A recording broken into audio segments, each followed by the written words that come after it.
खबरों का सिलसिला आगे बढ़ाने से पहले आपको बता देते हैं कोरोना अपडेट्स के साथ साथ बात होगी कि किस तरह से बसों पर संग्राम अब भी थमा नहीं है। कांग्रेस और बीजेपी में बस वाली सियासत नॉन स्टॉप जारी है। मजदूरों के बाद सियासत की सुई अब छात्रों पर जा अटकी है। योगी सरकार ने 36 लाख के बिल पर गहलोत सरकार को घेर लिया है। मीनाक्षी, कांग्रेस ने भी योगी सरकार पर मजदूरों के साथ नाइंसाफी का आरोप जड़ा तो बीजेपी ने कोटा से छात्रों के लाने का अकाउंट खोल दिया। लेकिन सईद जी, यहाँ पर ये देखना अपने आप में बहुत चिंताजनक भी है कि एक ऐसे मामले को लेकर दो सरकारें आमने सामने आ गई हैं जहां पर साथ चलने की उम्मीद ज्यादा थी। बिल्कुल ठीक कह रही है मीनाक्षी, आपको साथ चलना भी चाहिए था इस संकट की घड़ी में। हालांकि उत्तर प्रदेश की सरकार ने यह साफ कर दिया है कि 94 बसों का 36 लाख रुपए का किराया दे दिया गया है। बिल तो चुकता हो गया, लेकिन अभी भी राजनीतिक हिसाब किताब बाकी है।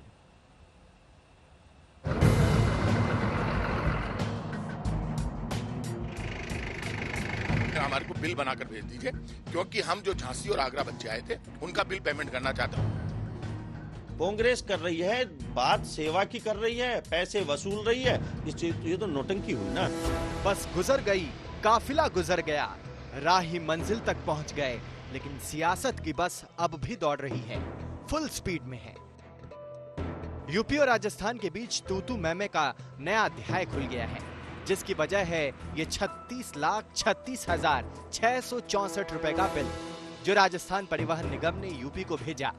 मामला कोटा में फंसे यूपी के छात्रों को वापस भेजने में हुए खर्च का है। 18 अप्रैल को लेटर भेजता उत्तर प्रदेश राज्य परिवहन निगम कि हमारी बसें वहां पर आ रही है राजस्थान में बच्चों को लेने के लिए, स्टूडेंट को, तो आप हमारी बसों में डीजल डलवा दीजिएगा। और लेटर लिखित में हमारे पास, तो हमने डीजल डलवा दिया, कोई पैसे नहीं मांगे, डीजल डल गया। उसके बाद 27 अप्रैल को एक लेटर आता है, उत्तर प्रदेश राज्य परिवहन निगम एक लेटर भेजती है, कहती है कि जो बच्चों को आपने बच्चों की बसों में जो आपने डीजल डलवाया था, आप उनका एक बिल हमारे पास भेज दीजिए, क्योंकि हमें उस बिल का पेमेंट करना है। हमने बिल भेज दिया, 36 लाख का बिल था, उन्होंने 19 लाख चुका दिए। एक नॉर्मल प्रोसीजर हुआ दोनों बोर्डों के बीच में। 19.5 लाख रुपए रात को ही हमको पेमेंट करना हुआ, और इन्होंने कहा और हमने किया। इन्होंने कहा कि आप हमें पेमेंट करिए और हमने किया, तो इसलिए हमें इसमें कोई आपत्ति नहीं है। पेमेंट 36 लाख करने में और उसमें हमें कोई आपत्ति नहीं है, लेकिन आप उस पर सेवा का नाम मत लीजिए। ऐसा आंखों में धूल मत झोंकिए हिंदुस्तान की लोगों की कि आप बात सेवा की करें और पैसा पूरा वसूलें। दरअसल अप्रैल में यूपी सरकार ने छात्रों को वापस लाने के लिए सैकड़ों बसें कोटा भेजी, लेकिन कुछ बसें कम पड़ गईं और सभी बसों में राजस्थान परिवहन निगम ने डीजल भी भरवाया। इसी का बिल बनाकर अशोक गहलोत सरकार ने भेज दिया। यूपी सरकार ने भी 36 लाख का बिल चुका दिया, लेकिन इसके बाद भी बस वाली राजनीति पर ब्रेक नहीं लगा। राजस्थान और यूपी की लड़ाई में बीजेपी की तरफ से संबित पात्रा ने ट्वीट कर नए आरोप जड़ डाले। एक ट्वीट में उन्होंने चेक की तस्वीर डाल दी और लिखा, कोटा से लेकर उत्तर प्रदेश के छात्रों को वापस लाते समय यूपी की कुछ बसों को डीजल की आवश्यकता पड़ गई। दया छोड़िए, आधी रात को दफ्तर खुलवाकर प्रियंका वाड्रा की राजस्थान सरकार ने यूपी सरकार से पहले 19 लाख रुपए लिए और उसके बाद बसों को रवाना होने दिया। वाह रे मदद। बीजेपी के हमले का कांग्रेस की तरफ से भी जवाब आया। राजस्थान सरकार ने यूपी के परिवहन विभाग की वो चिट्ठी भी मीडिया में जारी कर दी जिसमें राजस्थान सरकार से खर्च का ब्यौरा मांगा गया था। दरअसल सारा फसाद यूपी से बैरंग लौटी कांग्रेस की बसों को लेकर है और इसमें मोहरा बनाया जा रहा है कोटा मामले को। एक तरफ राजस्थान समेत पूरे देश में कोरोना के मामले बढ़ते चले जा रहे हैं, तो दूसरी तरफ हमारे नेता राजनीति के बस में सवार हो गए हैं जो उतरने का नाम नहीं ले रहे हैं। यूपी सरकार के आरोपों के बाद राजस्थान सरकार सामने आई है और कागजात पेश कर रही है कि यूपी सरकार झूठ बोल रही है। हमसे बसें मांगी थी, हमसे पेट्रोल के पैसे मांगे थे और कहा था कि हिसाब दे दीजिए, हम पैसे वापस डाल देंगे। कैमरामैन शर्मा के साथ शरद कुमार, जयपुर, आज तक। तो जैसा कि मीनाक्षी और सईद हम सभी जानते हैं कि प्रधानमंत्री नरेंद्र मोदी इस वक्त पश्चिम बंगाल और ओडिशा के दौरे पर हैं। वहां पर साइक्लोन प्रभावित इलाकों का वो दौरा कर रहे हैं। हवाई निरीक्षण पहले किया जा चुका है, उसके बाद उन्होंने एक संबोधन दिया था जिसमें उन्होंने राहत पैकेज के ऐलान के साथ मुआवजे का भी ऐलान किया था। ये ओडिशा की तस्वीरें हैं जहां पर प्रधानमंत्री इस वक्त पहुंच चुके हैं मीनाक्षी, और साथ ही सबसे बड़ी बात उन्होंने ये कही कि इस वक्त दो बड़ी क्राइसिस हैं जिससे पश्चिम बंगाल और ओडिशा जूझ रहे हैं। एक तरफ कोरोना महामारी की मार है जिसमें घर पर ही जहां पर भी आप हैं वहीं मौजूद रहें, और वहीं साइक्लोन की तरफ बिल्कुल विपरीत स्थिति है। आपको अपने घर से दूर ऐसे सुरक्षित स्थान पर जाना है जहां पर आपको इस साइक्लोन का कम से कम प्रभाव झेलना पड़े। मीनाक्षी, 1000 करोड़ के फौरी पैकेज का ऐलान बंगाल के लिए किया। अब ओडिशा में जब प्रधानमंत्री मुख्यमंत्री नवीन पटनायक से मुलाकात करेंगे और दौरा करेंगे तूफान प्रभावित क्षेत्रों का, तो इस दौरान क्या प्रधानमंत्री अनाउंस करते हैं वो देखना होगा।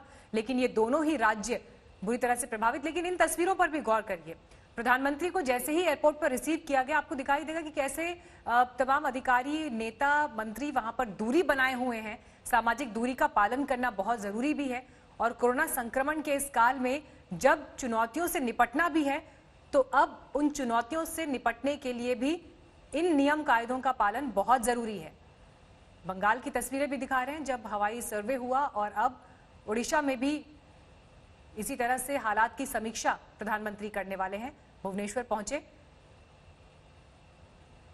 हालांकि बीते साल भी बंगाल और ओडिशा ने जिस तरह से फोनी तूफान का सामना किया था, अब एक बार फिर यानी 2 साल में 2 बार तूफान का सामना करना पड़ा है, और वो भी मानसून से ठीक पहले। कोरोना संक्रमण का काल, तो ये एक ऐसी चुनौती है इस समय दोनों ही राज्यों के लिए जो हालात को और ज्यादा खराब कर देती हैं।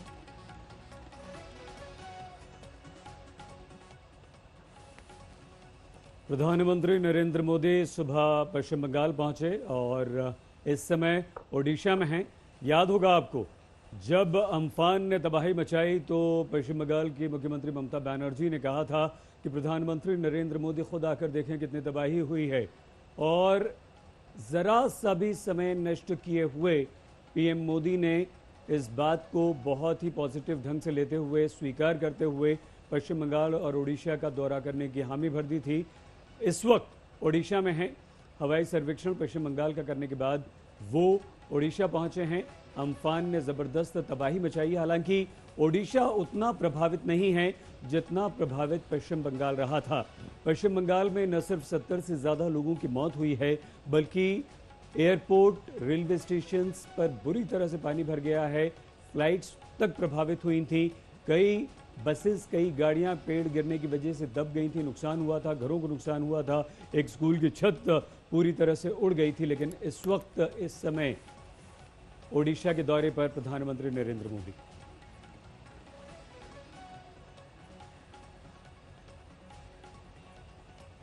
पश्चिम बंगाल में तबाही का मंजर हम सभी ने देखा है, और अगर तूफान वहां पर गुजर चुका है तो अब तबाही से भी लड़ना एक बड़ी चुनौती साबित हो रहा है। आज प्रधानमंत्री मोदी ने उसका मंजर खुद अपनी आंख से एक हवाई सर्वेक्षण के जरिए देखा। मीनाक्षी, प्रधानमंत्री मोदी ने आज हवाई सर्वे का जब जायजा लिया तो उन्होंने कहा कि बंगाल 2 मोर्चे पर लड़ रहा है। सही जी, ये बिल्कुल ठीक है। राज्य और सरकारों के बीच आमतौर पर हमारे देश में लड़ाई झगड़ा चलता रहता है, खास करके कांग्रेस शासित राज्य और बीजेपी की केंद्र सरकार के बीच। लेकिन इस बार जैसे ही ये आपदा आई, प्रधानमंत्री नरेंद्र मोदी ने तुरंत दौरा करने की बात कही।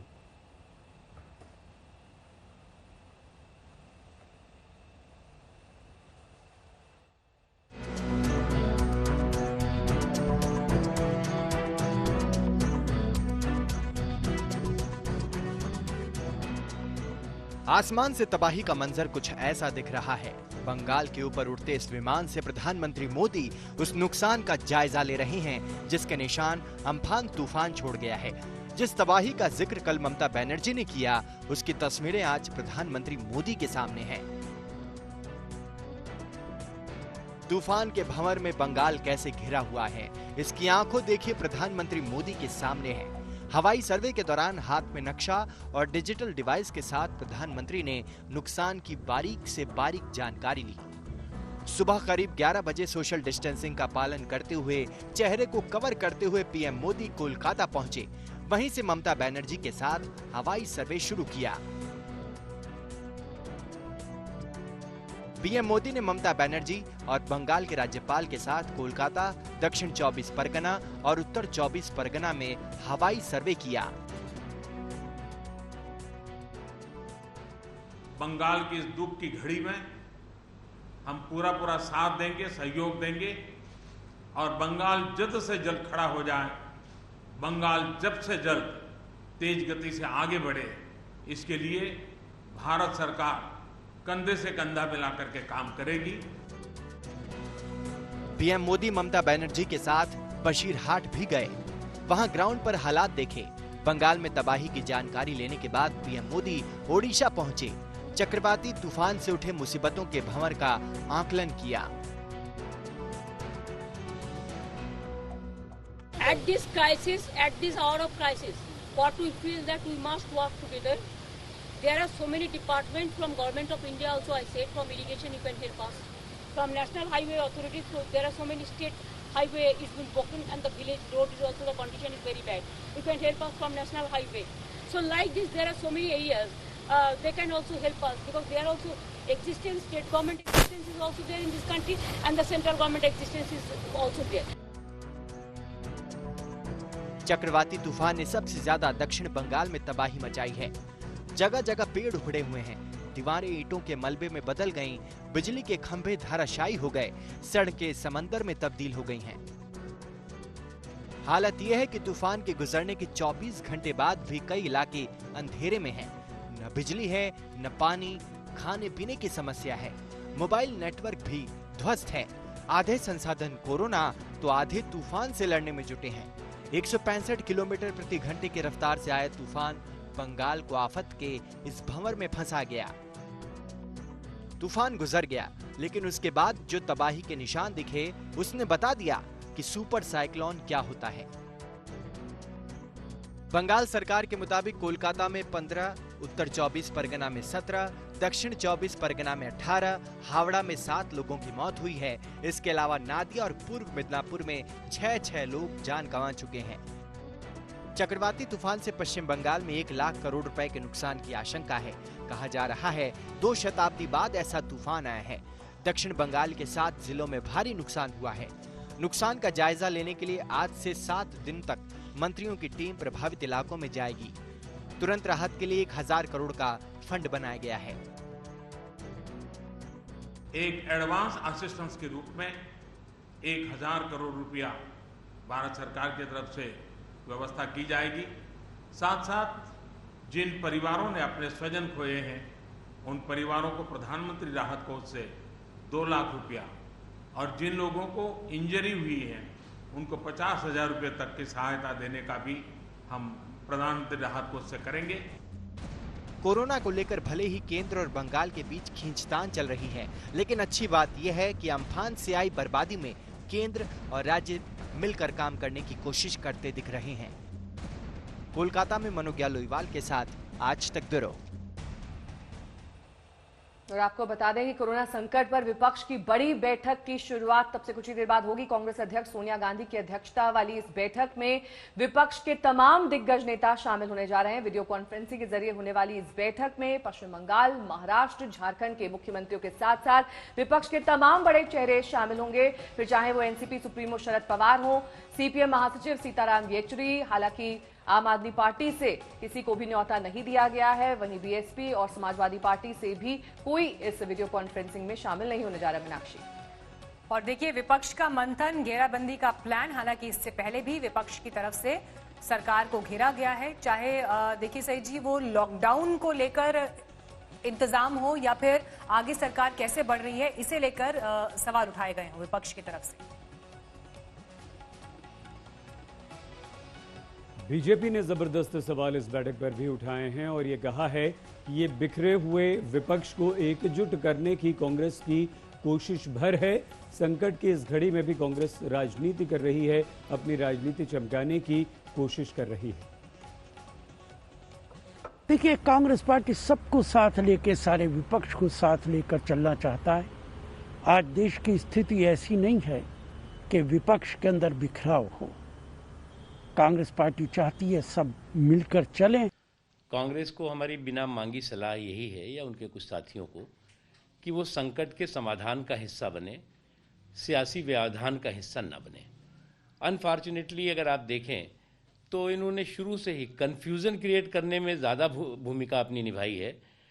कॉन्फिडेंस लोगों में पैदा हो, लोगों में विश्वास पैदा हो, उस भूमिका से ये कोसों दूर रहे हैं और आज भी उसी काम में लगे हुए हैं। 1 जून से 100 जोड़ी ट्रेन पटरी पर उतरने वाली है और इसके साथ ही नेहा उन लोगों को जरूर राहत मिलेगी जो इस इंतजार में थे कि कब वो एक राज्य से दूसरे राज्य में सफर कर पाएंगे। और सिर्फ यही नहीं, 25 मई से विमान सेवा भी शुरू होने जा रही है। आज से रेलवे रिजर्वेशन के काउंटर्स खोल दिए गए हैं। 1.5 घंटे में करीब 2 लाख टिकट बिक गए हैं। लॉकडाउन में काफी लोग वहां ऐसे थे जो फंस गए थे। अब रेलवे की रफ्तार बढ़ने से उन्हें राहत मिलेगी। गाड़ी बुला रही है, सीटी बजा रही है, गाड़ी बुला रही है, सीटी बजा रही है। कोरोना संकट के बीच जिंदगी का समय धीरे धीरे रफ्तार पकड़ रहा है। ट्रेन पटरियों पर दौड़ने जा रही है। मुसाफिरों को मंजिलों तक पहुंचाने का सिलसिला शुरू होने वाला है। 200 नॉन एसी ट्रेन की सूची कल जारी कर दी गई है। उसकी बुकिंग आज सुबह 10 बजे से प्रोग्रेसिवली बढ़ाते जा रहे हैं। अब लगभग 75 ट्रेनों की बुकिंग शुरू हो गई है और ट्रेनें जोड़ते जाएंगे।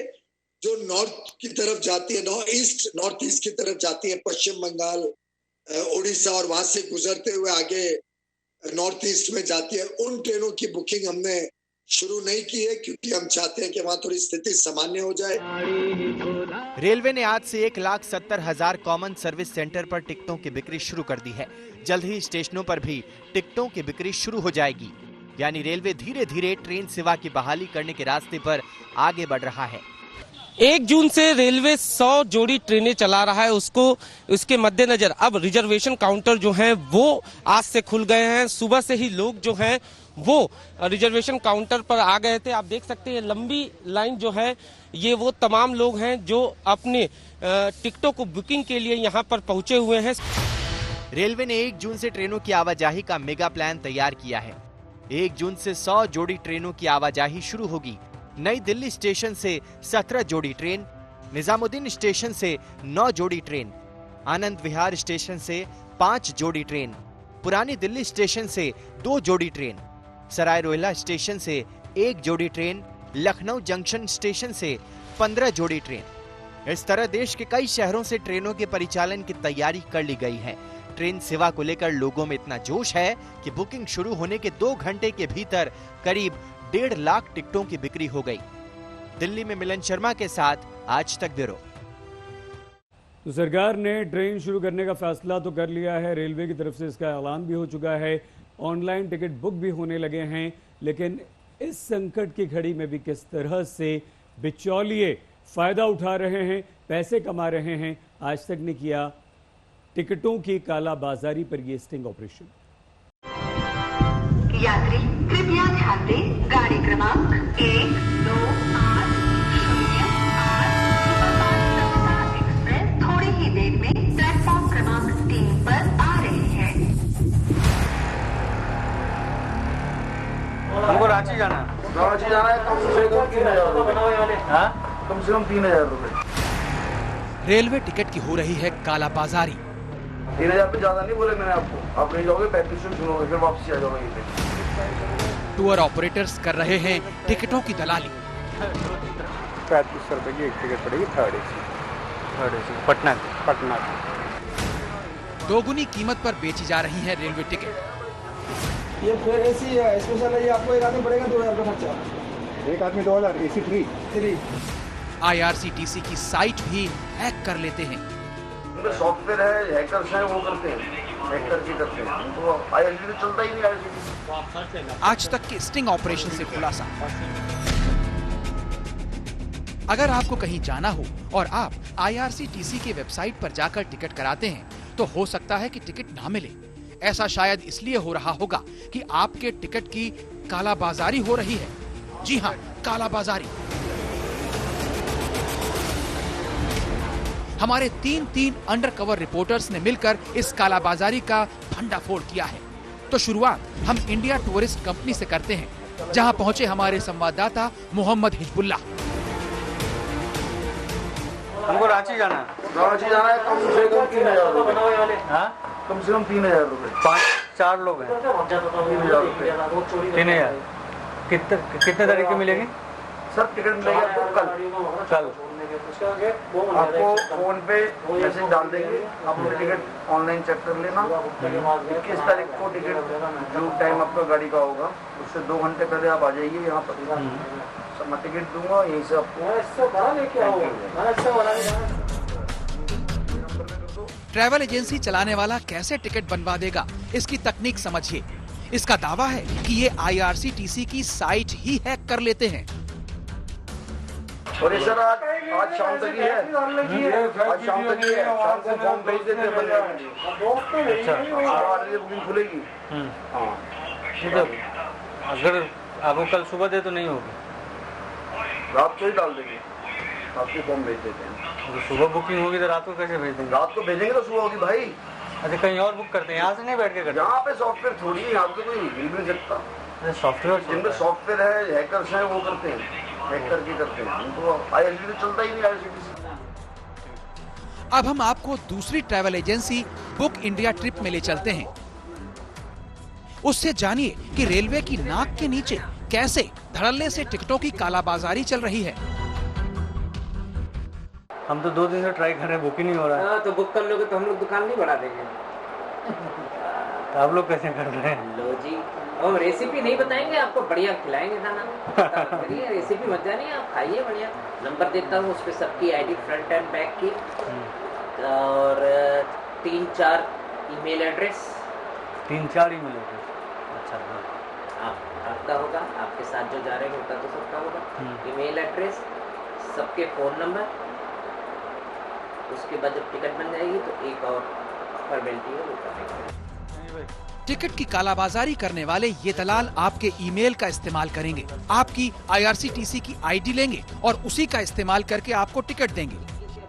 3-4 ईमेल? अच्छा, वो अलग अलग ईमेल से बुक करेंगे आप? कई सारी चीजें। आपके पास IRCTC की ID है, वो मुझे देंगे। अच्छा, मेरे ID से कर देंगे आप ही कर देंगे ना, सिरदर्दी खत्म। आपका काम होने से मतलब है ना, आप उसको रख के क्या करोगे? ना, तो मेरे ID से नहीं हो रहा ना, इसलिए तो सर हम करेंगे ना, उसमें मसाला डालेंगे तब पकेगा ना वो चिकन बढ़िया। उसमें बढ़िया से मसाला डालेंगे, मैरिनेट करेंगे। यानी सारी तैयारी इतनी फुल प्रूफ होगी कि लगेगा ही नहीं कि कोई गड़बड़ी हुई है। इसका एक और सबूत आपको पैराडाइज टूर एंड ट्रैवल से मिल जाएगा। 3500 रुपये लगेगा, बता रहा हूँ आपको। 21 तारीख की टिकट मिलेगी आपको। हाँ। कल सुबह 8 बजे बुकिंग खुलेगी। हाँ। शाम को जाएगी आपका 5:15 बजे। 3500 रुपये की एक टिकट पड़ेगी, थर्ड AC। पटना की? पटना की। आपके मोबाइल पे टिकट का मैसेज आएगा, ID आपकी लगेगी, मुझे एड्रेस भी चाहिए पूरा। अच्छा, हाँ। ID में क्या क्या चाहिए आपको? कुछ भी दे दो, इसका एड्रेस हो। अच्छा, ताकि वो एड्रेस फीड करना है बस। सवेरे 8:30 बजे आपका 8:02 पे आपके मोबाइल पे मैसेज आएगा, मेरे पास आने की जरूरत नहीं, आपको डायरेक्ट मोबाइल पे मैसेज आएगा। तो मैं कब तक आपको, अगर जितनी जल्दी हो आप ही का, जो कल बुकिंग खुल जानी सुबह 8 बजे, पेमेंट आपका एडवांस देके जानी पड़ेगी। तो उसकी रिसीविंग, रिसीविंग 4 लोग है ना, 14,000 रुपये।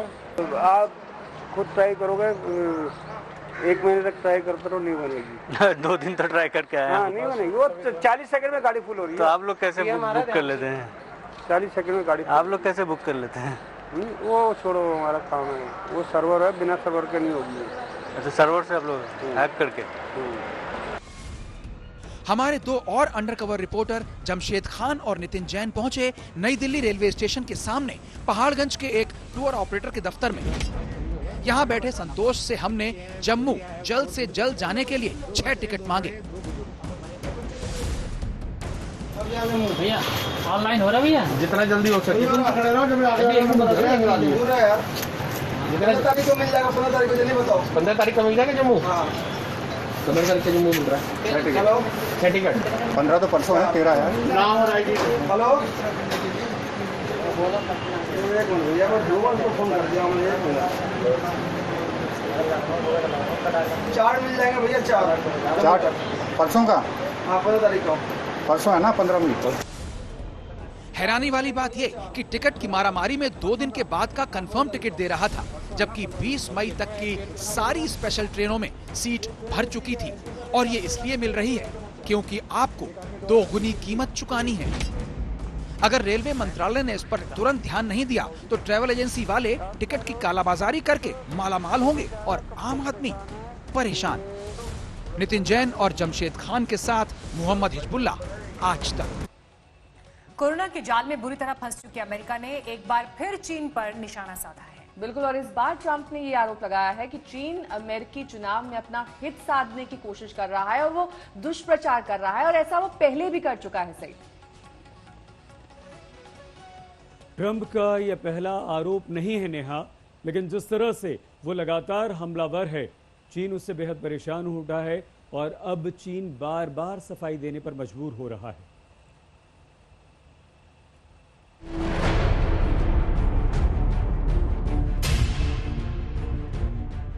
दुनिया की 2 सबसे बड़ी शक्तियों की सुई ट्रेड वॉर से शुरू हुई और अब कोरोना महामारी पर आकर अटक गई है। हालांकि इस जंग में भी डॉलर और युआन की ही खनक सुनाई दे रही है। दुनिया की सबसे खतरनाक महामारी पर अमेरिका और चीन आमने सामने हैं। इसी महामारी के जरिए ट्रंप और शी जिनपिंग ताल ठोक रहे हैं, एक दूसरे के खिलाफ बयानों के तीर चला रहे हैं।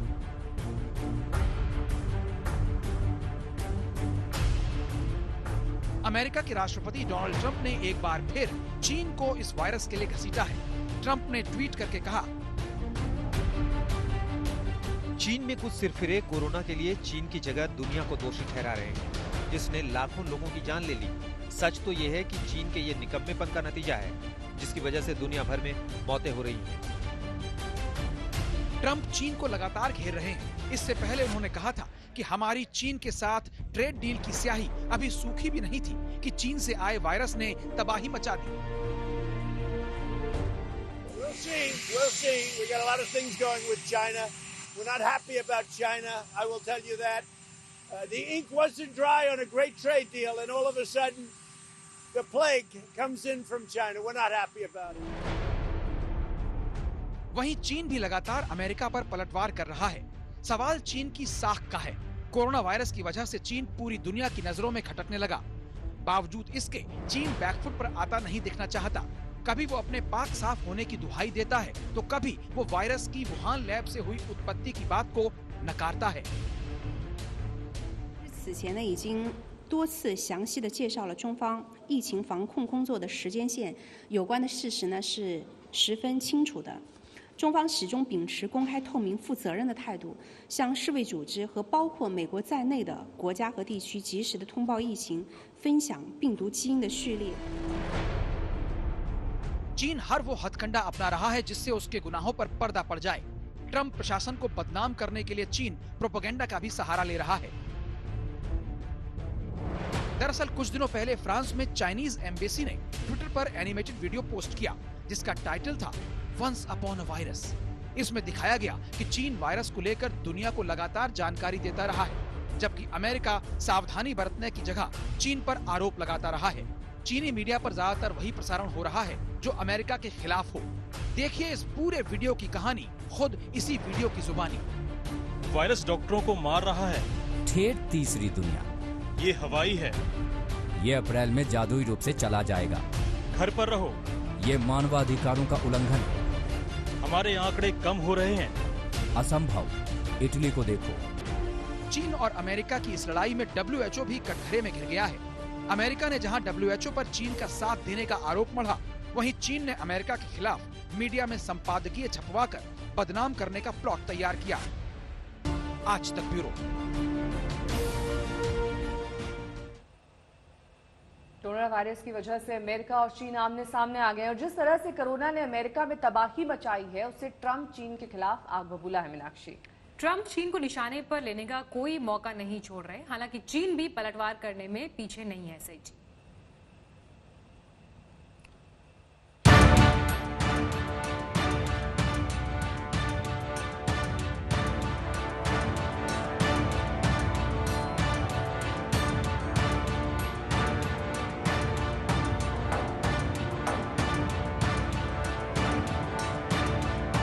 कोरोना पूरी दुनिया में घूम रहा है।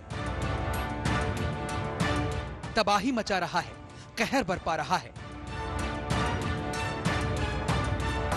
इतना ही नहीं, कोरोना कई मोर्चों पर विवाद की जड़ भी बना है। इस घातक वायरस का विष इतना तगड़ा है कि पूरी दुनिया 3,30,000 से ज्यादा मौत देख चुकी है। संक्रमितों की संख्या तो 51 लाख के पार पहुंच गई। अंगुलियों पर न गिने जा सकने वाले इस आंकड़े का सबसे गंभीर असर अमेरिका झेल रहा है। वही अमेरिका जिसे सुपर पावर होने का गुरूर था, लेकिन चीन से निकले वायरस ने ऐसा हाल किया कि भूत, वर्तमान, भविष्य तीनों डामाडोल नजर आ रहे हैं। कोरोना से हुई मौत और संक्रमण के मामले में अमेरिका का सबसे बुरा हाल है। अब तक 95,000 से ज्यादा लोग जान गंवा चुके हैं। वहीं 16 लाख के करीब आबादी संक्रमित है। 2.2 million deaths, 2.2 million people from this. And so if we can hold that down, as we're saying, to 100,000, it's a horrible number. Maybe even less, but to 100,000. So we have between 100 and 200,000. We all together have done a very good job. इस बात से इंकार नहीं किया जा सकता कि चीन की चालबाजियों ने अमेरिका को सबसे बुरे दिन देखने पर मजबूर कर दिया है। अमेरिका इसी कोरोना के इर्द गिर्द चक्कर काट रहा है। कोरोना ने अमेरिका चीन की दुश्मनी बढ़ा दी है। इसी कोरोना ने दुनिया में गोलबंदी तेज कर दी है। तो इसी कोरोना की धमक सुनाई दे रही है आगामी अमेरिकी चुनावों में भी। महज 6 महीने बाकी हैं जब अमेरिका अगले राष्ट्रपति का चुनाव करेगा। उससे पहले कोरोना काल में ट्रंप आरोप लगा रहे हैं कि चीन अमेरिकी चुनाव में उनका खेल खराब करने की साजिश रच रहा है। वो ट्रंप को हराकर अपना हित साधने में लगा है। ट्रंप के मुताबिक चीन हमारे खिलाफ लगातार दुष्प्रचार में लगा हुआ है। वो चाहता है कि जो बिडेन अमेरिकी चुनाव जीत जाएं, ताकि अमेरिका में उसकी लूट जारी रहे, जैसा कि मेरे सत्ता में आने से पहले दशकों तक वो लगातार करता रहा। ये पहला मौका नहीं। ट्रंप बार बार चीन का नाम ले रहे हैं, निशाना साध रहे हैं। 30 अप्रैल को भी ट्रंप ने कहा था, मैं हार जाऊं, इसके लिए चीन जो भी कुछ कर सकता है करेगा। चीन ने साफ कर दिया है कि वो WHO की मदद करता रहेगा, लेकिन अमेरिका ड्रैगन को किसी तरह से छोड़ने के मूड में नहीं। तभी तो उसने चीन से अरबों डॉलर की अमेरिकी पेंशन निधि निकाल ली है। आर्थिक रूप से चीन के लिए ये बड़ा झटका है। आज तक ब्यूरो। चीन बेहद चालाकी से कदम उठा रहा है। वो लगातार कोरोना पर अपनी कारगुजारियों को छिपा रहा है। बिल्कुल। और दूसरी ओर कई देशों के खिलाफ वो अपने तेवर उग्र या फिर उन्हें डराने की भी कोशिश कर रहा है। कोरोना की आपदा में आड़ में चीन अपनी ताकत बढ़ाने की रणनीति बना रहा है।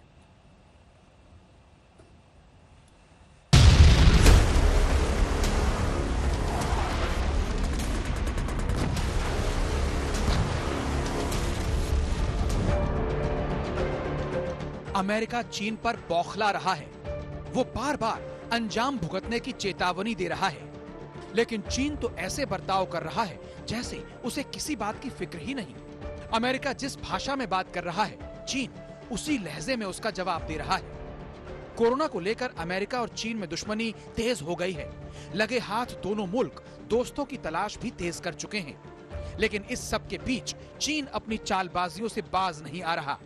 उसकी धोखेबाजी जग जाहिर है, तभी तो वो दुनिया की नजरों में धूल झोंकना चाहता है। कोरोना काल में जब पूरी दुनिया संक्रमण रोकने के लिए चार दीवारी में कैद है, तब चीन अपनी साजिशों से नई इबारत लिखने में जुट गया है। ऐसा लग रहा है कि चीन किसी सीक्रेट मिशन में लगा है। कोरोना संक्रमण और लॉकडाउन के बहाने वो अपने सीक्रेट मिशन को अंजाम देना चाहता है। भारत के खिलाफ चीन की साजिशें तो पूरी दुनिया देख चुकी है। LAC पर हाल की चालबाजियां उसी की मिसाल हैं। वो अपनी हरकतों से बाज नहीं आता। लिपू लेक के मुद्दे पर भी उसकी भूमिका किसी से छिपी नहीं। सेना प्रमुख मनोज मुकुंद नरवणे ने संकेत दिया था कि नेपाल लिपुलेख पास पर बन रही सड़क का विरोध चीन की शह पर ही कर रहा है। हालांकि आधिकारिक बयान में चीन ने इसे भारत और नेपाल का मुद्दा बताया था। चीन ने दुश्मन के दोस्तों से भी दुश्मनी निभानी शुरू कर दी है। कोरोना वाली साजिश के खिलाफ जांच को लेकर जब ऑस्ट्रेलिया ने अमेरिका का साथ दिया तो ड्रैगन बौखला उठा। चीन अपने सीक्रेट मिशन को अंजाम देने में लग गया। तल्खी ऐसी कि उसने ऑस्ट्रेलिया के खिलाफ आर्थिक घेराबंदी शुरू कर दी। वहां से होने वाले मांस के आयात पर चीन ने पाबंदी लगा दी। कुछ अन्य चीजों पर भारी व्यापार शुल्क लगाने की भी धमकी दे डाली। चीन ने अपनी साजिशों की चाल जापान के खिलाफ भी चली। 29 मार्च को ड्रैगन ने मिलिट्री ड्रिल की। इससे परेशान होकर जापान ने चीन से सटे मियाकोजिमा द्वीप पर मिसाइलें और 340 सैनिक तैनात कर दिए। चीन ताइवान पर पहले से अपना हक जताता रहा है। अब जब कोरोना काल में उसे मौका मिल रहा है तो वो लगातार दबाव बना रहा है। 29 मार्च को ही चीन ने ताइवान के एयर स्पेस में अपने फाइटर जेट भेजे। ताइवान एयरफोर्स ने उन्हें खदेड़ दिया। वहीं WHO से भी ताइवान को अब तक बाहर रखा गया है। आरोप है कि उसके पीछे भी चीन का ही हाथ है। वैसे ताइवान का साफ साफ कहना है कि उसे अलग थलग करने की चीन की नीति कामयाब नहीं होगी। चीन की चालबाजियां माउंट एवरेस्ट पर भी चल रही हैं। उसने वहां 5G नेटवर्क के 3 स्टेशन स्थापित किए हैं। इसे लेकर एक्सपर्ट्स चिंतित हैं। आशंका जताई जा रही है कि चीन 5G नेटवर्क के जरिए भारत समेत कई पड़ोसी देशों पर नजर रख सकता है। चीन की बदनीयती से इंकार नहीं किया जा सकता। दुनिया जानती है कि अपने इन इरादों को पूरा करने के लिए वो किसी भी हद तक और कोई भी हथकंडा अपना सकता है। आज तक ब्यूरो।